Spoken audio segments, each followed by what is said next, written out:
जिवंत देव, जो पवित्र प्रभू येशू ख्रिस्ताच्या नावाला धन्यवाद देऊ. प्रियांनो, या सकाळच्या मन्नामध्ये आपल्या सर्वांचं स्वागत आहे. देवाने आपल्या सर्वांना हा नवीन दिवस दाखवला, त्याबद्दल जिवंत देव, जो पवित्र प्रभू येशू ख्रिस्ताच्या नावाला आपण धन्यवाद देऊ. आपण सुरुवातीची प्रार्थना करू. हे आमच्या स्वर्गात सिंहासनारूढ असणाऱ्या जिवंत प्रभू येशू ख्रिस्ता, आज या सकाळच्या समय आम्ही तुझ्या पवित्र चरणाजवळ येत आहोत. प्रभू, तू आम्हाला शक्ती दे, सामर्थ्य दे. तुझ्या पवित्रतेत, तुझ्या पवित्र सामर्थ्यामध्ये तू आम्हाला चालव. तुझा अभिषेक आमच्या जीवनामध्ये उतरून दे, तुझं सामर्थ्य आमच्या जीवनामध्ये उतरून दे आणि तू आम्हाला सहाय्य कर, मार्गदर्शन कर आणि तुझ्या नावाचं गौरव होऊ दे. पित्या परमेश्वरा, या सकाळच्या समय प्रिय प्रभू येशू, आम्ही तुला अब्बा बाप्पा म्हणून हाक मारत असताना तू आमच्या संगतीत राहा. आमचं जीवन शुद्ध आणि पवित्र तू कर, तुझ्या नावाचं गौरव होऊ दे. हालेलुया, स्तुती, धन्यवाद येशू. देवापा दया कर पित्या परमेश्वरा. देवापा, तुझ्या वचनातून बोलत असताना प्रिय प्रभू येशू, तू माझा सर्वस्वी ताबा तू घे. देवा, माझ्या मनचे विचार नाही तर प्रिय प्रभू येशू, तुझ्या आत्म्याने बोलण्यासाठी तू मला सहाय्य कर. माझ्या ओठातून निघणारा प्रत्येक शब्द प्रिय प्रभू येशू तू आशीर्वादित कर. ऐकणाऱ्या सर्व लोकांना तू आशीर्वादित कर. प्रत्येकाचा ताबा तू घ्या. सकाळच्या वेळेस आम्हा प्रत्येकाचा ताबा तू घे, तुझं गौरव दे. या वचनावरती तुझा आशीर्वाद पाठवा, तुझ्या नावाचं गौरव होऊ दे. हालेलुया. इथून पुढची वेळ काळ सर्व काही तुझ्या पवित्र चरणाजवळ समर्पित करत आहे. ही प्रार्थना येशूच्या नावाने मागतो म्हणून दे. आमेन. आपण सुरुवातीला एक गीत गाऊया आणि देवाच्या नावाला धन्यवाद देऊया. आनंदे वाजवा टाळी, चला जाऊ ख्रिस्ता जवळी. आनंदे वाजवा टाळी, चला जाऊ ख्रिस्ता जवळी. बांधुनी पापांची मोळी, टाकूया क्रूसा जवळी. बांधुनी पापांची मोळी, टाकूया क्रूसा जवळी. आनंदे वाजवा टाळी, चला जाऊ ख्रिस्ता जवळी. आनंदे वाजवा टाळी, चला जाऊ ख्रिस्ता जवळी. बांधुनी पापांची मोळी, टाकूया क्रूसा जवळी. बांधुनी पापांची मोळी, टाकूया क्रूसा जवळी. बांधुनी पापांची मोळी, टाकूया क्रूसा जवळी. आपण पश्चाताप करू, शरण येशूला जाऊ. आपण पश्चाताप करू, शरण येशूला जाऊ. आनंदे वाजवा टाळी, चला जाऊ ख्रिस्ता जवळी. देवबाप, या गीताद्वारे तुम्हाला मला आशीर्वादित करो.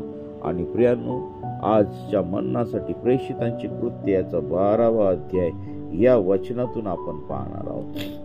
आता सुरुवातीला आपण मागील वचनामध्ये परराष्ट्रीयांमध्ये देवाचा पवित्र आत्मा त्या ठिकाणी उतरलेला आहे. परराष्ट्रीयांमध्ये ख्रिस्ती मंडळी झालेली आहे आणि बर्नबा आणि शौल यरुशलेमे जातात आणि त्या ठिकाणी आम्ही पाहिलं की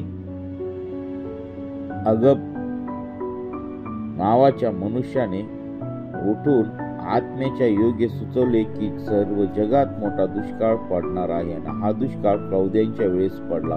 बघा, त्या मंडळीमध्ये भविष्य हे महत्वाची गोष्ट होती, कारण देवाचा आत्मा ज्या ठिकाणी त्या ठिकाणी भविष्य सांगितले जातील आणि पुढील होणाऱ्या सर्व घटना देवबाप आधीच त्याच्या मंडळीला दाखवून देत आहे. प्रियांनो, आणि म्हणून आज या ठिकाणी आम्ही पाहतो वचन अध्याय 12 मध्ये की या ठिकाणी हेरोदाने केलेला छळ व पेत्राची बंदिवासातून सुटका.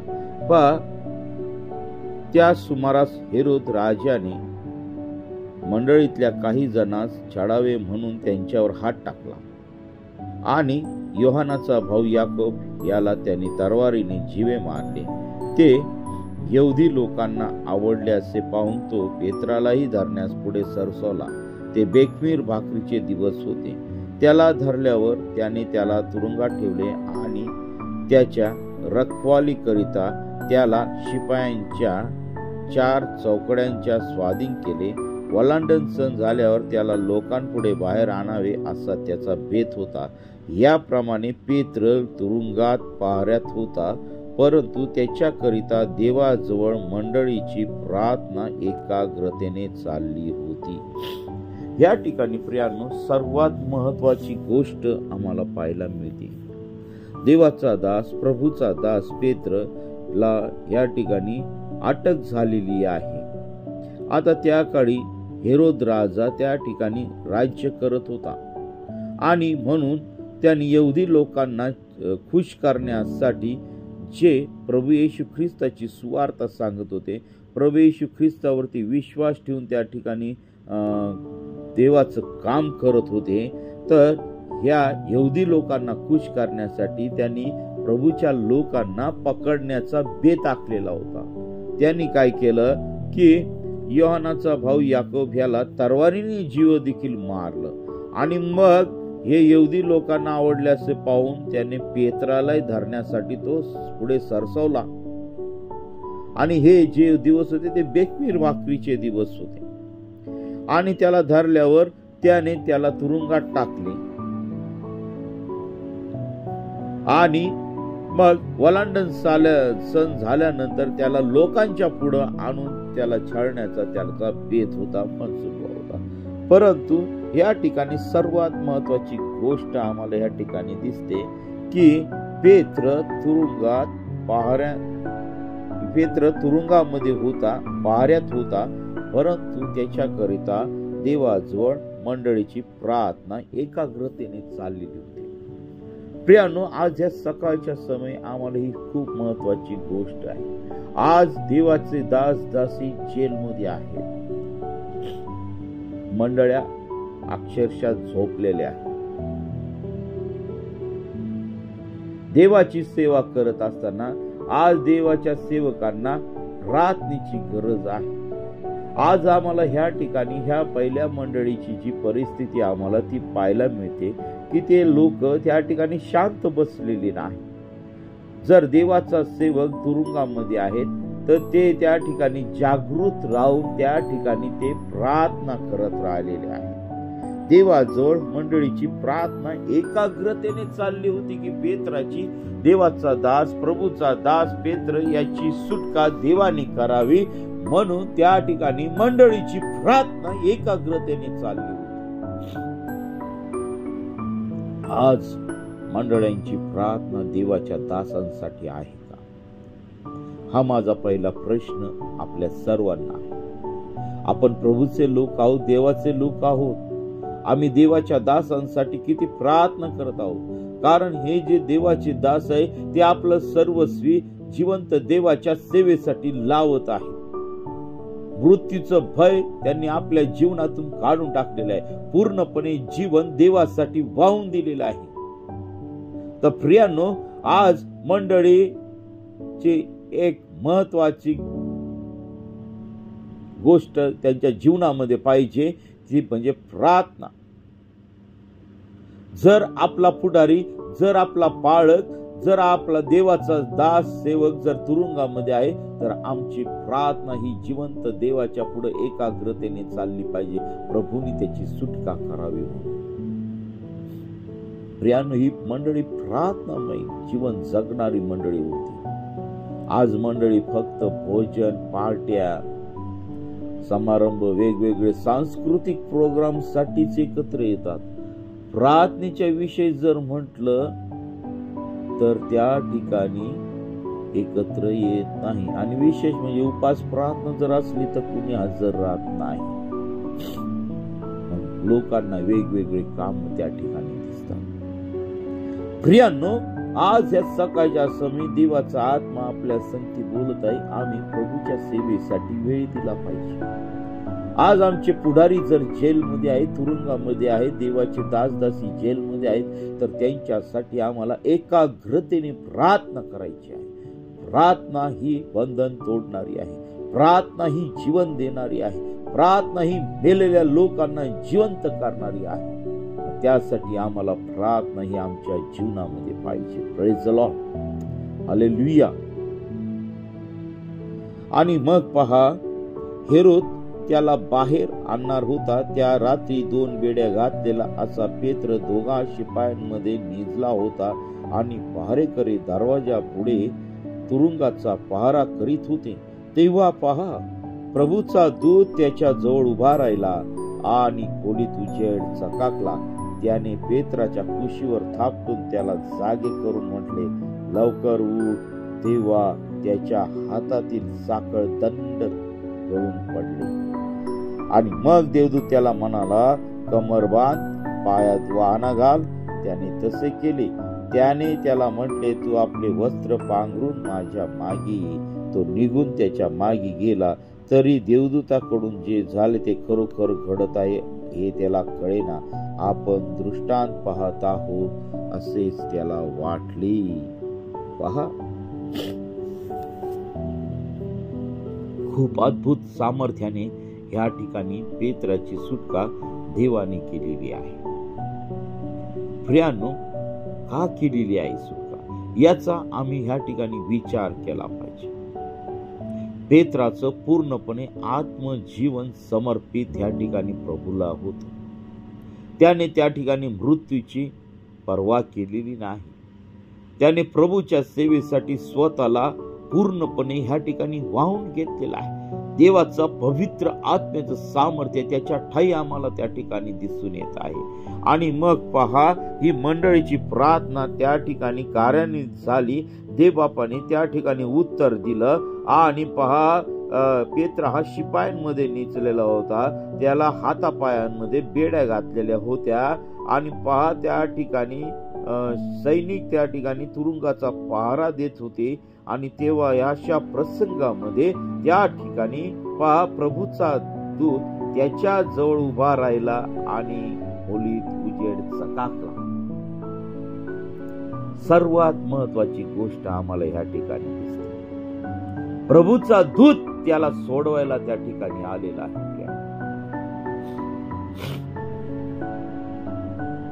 त्याने पेत्राच्या कुशीवरती थाप मारली. थापटून त्याला जागे केले म्हणाला, लवकर उठ. तेव्हा त्याच्या हातातील साखळदंड गळून पडले. साखळदंड आणि बंधन तोडण्याचं सामर्थ्य आमच्या देवामध्ये आहे. देवाने त्याचा देवदूत त्या ठिकाणी पाठवला आणि पेत्राला त्या ठिकाणी सोडवलेलं आम्हाला त्या ठिकाणी दिसतंय. तर पेत्राला वाटलं की मी स्वप्नामध्ये आहे, दृष्टांतामध्ये आहे.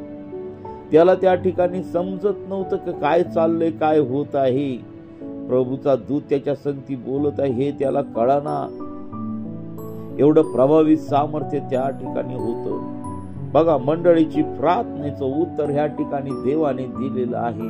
आणि म्हणून मंडळींनी विशेष करून आपल्या पुढाऱ्यांसाठी, दासांसाठी, पाळक वर्गासाठी प्रार्थनेत आम्ही राहायला पाहिजे.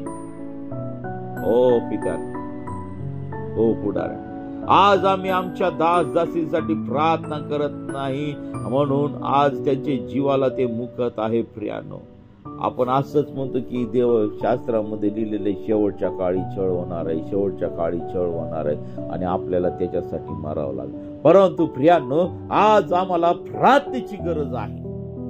प्रभूच्या दासांसाठी प्रार्थना करा, त्यांचा जीव त्या ठिकाणी वाचला जाणार आहे. जर स्तेफनासाठी जर त्या ठिकाणी मंडळींनी प्रार्थना केली असती तर प्रियानो, स्तेफनाचा देखील जीव त्या ठिकाणी वाचला असता. प्रियानो, पेत्राचा जीव त्या ठिकाणी वाचला.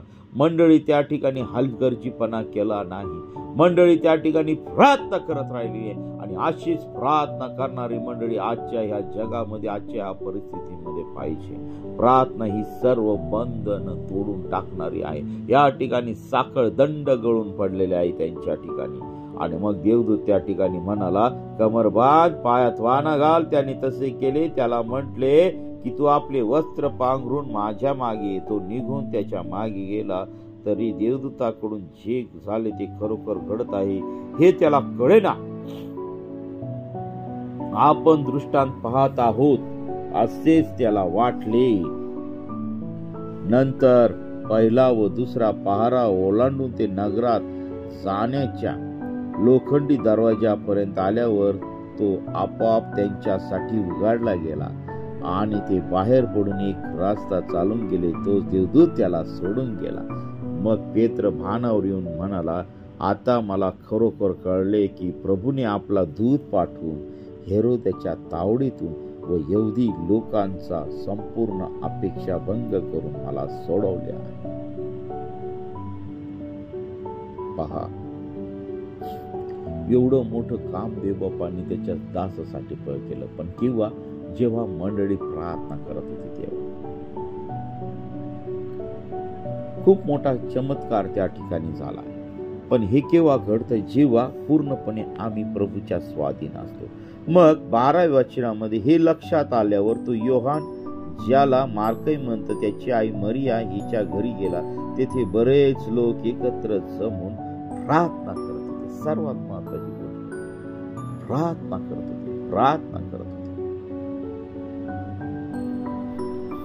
तो दरवाजाची दिंडी ठोकीत असता रुदा नावाची मुलगी कानूसा घेण्यात आली. तिने पेत्राचा आवाज ओळखला, पण आनंद झाल्यामुळे दरवाजा न उघडता आत धावून जाऊन तिने सांगितले की पेत्र दाराशी उभा आहे. त्यांनी तिला म्हटले, तू बावचळलीस. तरी तिने खात्रीपूर्वक सांगितले की मी म्हणते तसेच आहे. ते म्हणाले, तो त्याचा देवदूत आहे. मग पेत्र तसाच ठोकीत राहिला असता त्यांनी दरवाजा उघडला आणि त्याला पाहून ते थक्क झाले. तेव्हा उगे राहा म्हणून त्याने हाताने त्यास खुणवले. आपणाला प्रभूने कसे बाहेर काढले हे त्याने त्यास सविस्तर सांगितले आणि म्हटले की हे याकोबास व बंधुजनास सांगा. नंतर तो दुसऱ्या ठिकाणी निघून गेला. मग दिवस उगवल्यावर पेत्राचे काय झाले याविषयी शिपायात मोठी खळबळ उडाली. हेरोदाने त्याचा शोध केला असताही शोध लागला नाही.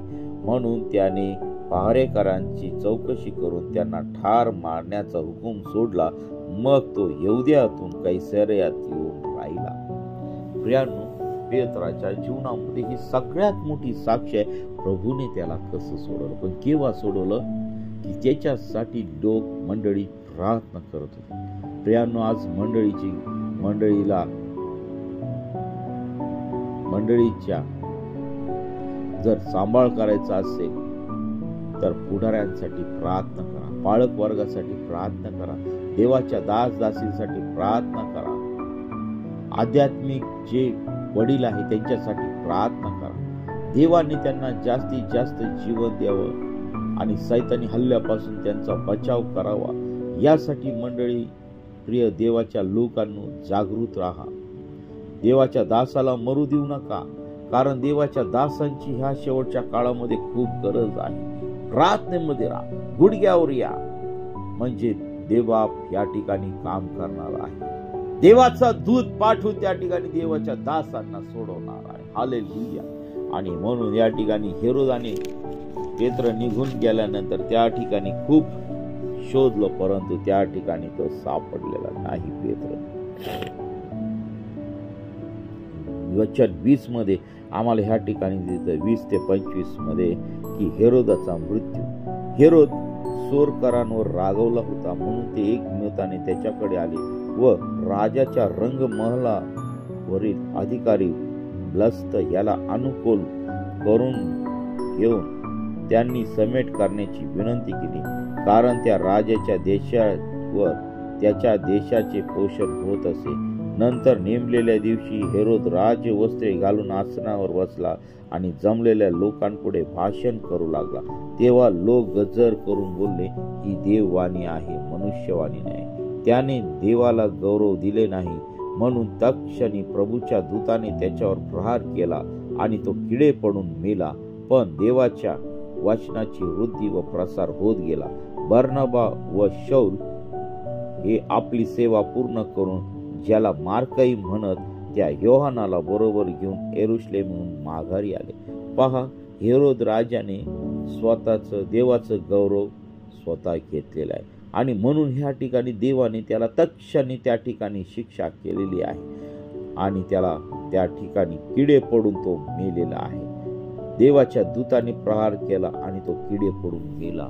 प्रियांनो, आज आम्ही देवाचं गौरव हे स्वतः न घेता आम्ही देवाचं गौरव हे देवालाच दिलं पाहिजे. कारण देवाचा गौरव जो स्वतः घेतो तो दुष्ट आत्मेच्या अधीन झालेला असा व्यक्ती आपणास दिसतो. म्हणून प्रियांनो, आम्हाला देवाचं गौरव हे देवालाच दिलं पाहिजे. आज काही लोकांना असं वाटतं की आम्ही देवासमान आहोत, जे काही करतो ते आम्ही आमच्या सामर्थ्याने करतो. नाही प्रियांनो, आम्ही आमच्या सामर्थ्याने कोणतीच गोष्ट करू शकत नाही, आम्ही जगू शकत नाही, आम्ही चालू शकत नाही. हे केवळ देवाच्या सामर्थ्यामुळे, देवाची प्रीती आपल्यावर असल्यामुळं आम्ही ह्या जगामध्ये जिवंत आहोत. आणि म्हणून प्रियांनो, या हेरोदासारखं त्या ठिकाणी मृत्यू आपल्या जीवनामध्ये होऊ देऊ नये म्हणून आपण जपलं पाहिजे. देवाचं गौरव आहे ते देवाला द्या. आपण देवासारखे होऊ शकत नाही. देवबाप करो या छोट्याच्या वचनाद्वारे तुम्हाला मला आशीर्वादित करो. आणि मग पहा, ह्या ठिकाणी आम्हाला देवाच्या वचनाची वृद्धी आणि प्रसार झालेला आम्हाला दिसतो. अनेक लोक देवाच्या राज्यामध्ये, देवाच्या मंडळीमध्ये आलेली आहे. तर चला आपण प्रार्थना करूया आणि त्या देवाच्या पुढे जाऊया. हालेलुया, स्तुती धन्यवाद येशू दे बाबा. या सकाळच्या वेळी तू तुझ्या लोकांसंगती बोललास त्याबद्दल आम्ही तुझ्या नावाला धन्यवाद देतो. तू मला व माझ्या इतर सहकार्यांसाठी हे वचन सर्वांसाठी तू आशीर्वादाचं केलं त्याबद्दल मी तुझ्या नावाला धन्यवाद देतो. प्रिय प्रभू, या वचनाचा आम्ही सखोल अभ्यास करावा यासाठी तू आम्हाला सहाय्य कर, मार्गदर्शन कर. पवित्र आत्म्याच्या सामर्थ्याद्वारे तू आमच्या प्रत्येकाचा ताबा तू घे. सर्व जगी गोष्टीपासून तू आम्हाला दूर ठेव. प्रिय प्रभू येशू, जे आम्हाला प्रार्थना सपोर्ट करतात, प्रभू जे दासी आमच्यासाठी प्रार्थना करतात, तुझे लोक प्रार्थना करतात, त्या प्रत्येक व्यक्तीला तू आशीर्वादित कर. सर्व आजारी, सर्व संकट आपल्या प्रत्येकाच्या जीवनामधून निघून जावेत म्हणून प्रिय प्रभू येशू, आम्ही तुझ्याकडे विनंती करीत आहोत. प्रभू, तू आम्हा प्रत्येकाला तू स्पर्श कर. आमच्या जीवनामधील सर्व बंधन डासूर येशूच्या नावामध्ये निघून जावे. सर्व कामकाज तू आशीर्वादित कर. आमचं येणं जाणं, प्रवास तू आशीर्वादित कर आणि तुझं गौरव होऊ दे पित्या परमेश्वर. या सकाळच्या वेळी तू आमच्या प्रत्येकाचा ताबा तू घे. सर्व निराशा, सर्व प्रकारच्या वाईट गोष्टी, सर्व प्रकारची व्यसन, प्रिय प्रभू येशू, सर्व प्रकारचं दुष्टपण, सर्व प्रकारच्या दुष्टपणाच्या आत्म्यामध्ये पिडलेले लोक, प्रिय प्रभू, या सर्वांना तुझ्या पवित्र सामर्थ्याने तू बंधमुक्त कर. कारण बंधमुक्त करणारा जिवंत परमेश्वर तू आहे. या सकाळच्या वेळेस प्रिय प्रभू येशू, तुझ्या लोकांसंगती तू बोल आणि तुझ्या नावाचं गौरव होऊ दे पित्या परमेश्वरा. आमचे नेत्र तू शुद्ध कर, आमचं बोलणं तू शुद्ध कर. तुझ्या पवित्रतेमध्ये ह्या तुझ्या लोकांना, तुझ्या दासांना तू चालव आणि तुझ्या नावाचं गौरव होऊ दे पित्या परमेश्वरा. या सकाळच्या समय आम्ही प्रत्येक जण आमचं जीवन तुला समर्पित करीत आहोत. सर्व प्रकारचा पापी स्वभाव आमच्या जीवनातून तू काढून टाक. या पहिल्या मंडळीमध्ये प्रार्थना करण्याचं जे टेक्निक होतं ते टेक्निक आमच्या जीवनामध्ये उतरून दे. सतत आम्ही तुझ्या चरणांजवळ बसावं, सतत आम्ही तुझी प्रार्थना करावी. यासाठी प्रिय प्रभू येशू, तुझ्या लोकांना तू सहाय्य कर, मार्गदर्शन कर. सर्व दुष्टात्म्यांच्या बंधनामधून प्रिय प्रभू येशू प्रत्येक कुटुंबाला, प्रत्येक मंडळीला तू सोडवा. तुझ्या नावाचं गौरव दे. आमच्या देशावरती प्रिय प्रभू येशू तू दया कर. सर्व राष्ट्रांवरती तू दया कर आणि तुझ्या नावाचं गौरव होऊ दे पित्या परमेश्वरा. सर्व सैतानी बंधनापासून आमच्या देशाचं आणि या सर्व राष्ट्रांचं तू रक्षण कर आणि तुझं गौरव दे. प्रिय प्रभू येशू, उन्हापासून तू आमचं संरक्षण कर. सर्व साथीच्या आजारापासून, सर्व दुष्टात्म्यांच्या पीडापासून तू आमचं रक्षण कर आणि तुझं गौरव दे. तू पुढची वेळ का सर्व काही तुझ्या पवित्र चरणाजवळ समर्पित करत आहे. ही प्रार्थना येशूच्या नावाने मागतो म्हणतोय. आमेन, आमेन. प्रियांनो, आपल्याला जर प्रार्थनेची गरज आहे तर तुम्ही आम्हाला या क्रमांकावरती संपर्क करा. 9730301668. आम्ही आपल्या सर्वांसाठी प्रार्थना करीत आहोत. देव आपल्या सर्वांना आशीर्वादित करो. आमेन.